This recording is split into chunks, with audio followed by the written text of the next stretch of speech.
હાલ તમને બધા લોકોને ખબર છે કે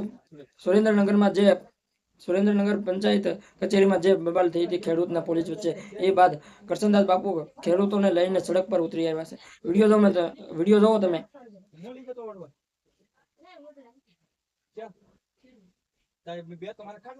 તો તમને બધા લોકોને ખબર છે કે જે પોલીસ વચ્ચે અને ખેડૂત વચ્ચે જે વાર હતી અને જે પોલીસે જે કાર્યવાહી કરી છે અને ખેડૂતોને જે બે મારવામાં આવ્યા છે અને બુલડોઝર સામે પણ હતા ખેડૂતો હાલ તમને બધા લોકોને ખબર છે કે ગુજરાતમાં ખેડૂતો ઉપર બહુ ખૂબ જ અત્યાચાર થઈ રહ્યો છે. તમને બધા લોકોને ખબર છે કે પેટ્રોલ પંપ જે અને પછી આવા પણ વિડીયો ખેતરમાં ટાવરો પણ લગાવી રહ્યા છે. ખેડૂતો ખુદ રોકે છે, અમારી જમીન છે અને તમે કેમ અમારા પૂછા ઉગીને આવો છો.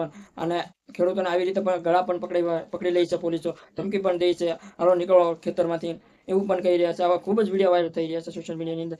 આ તમને બધા લોકોને ખબર છે કે ખેડૂતો પરેશાન પણ પેટ્રોલ ડીઝલના લીધે પણ પરેશાન છે અને હાલ ખેડૂતોને ન્યાય પણ નથી મળતો. તો તમારે શું કેવું છે કમેન્ટમાં જણાવજો અને અમારા ચેનલમાં નવા હોય તો લાઈક અને સબસ્ક્રાઈબ અને શેર જરૂર કરી દેજો. જય હિન્દ, જય ભારત.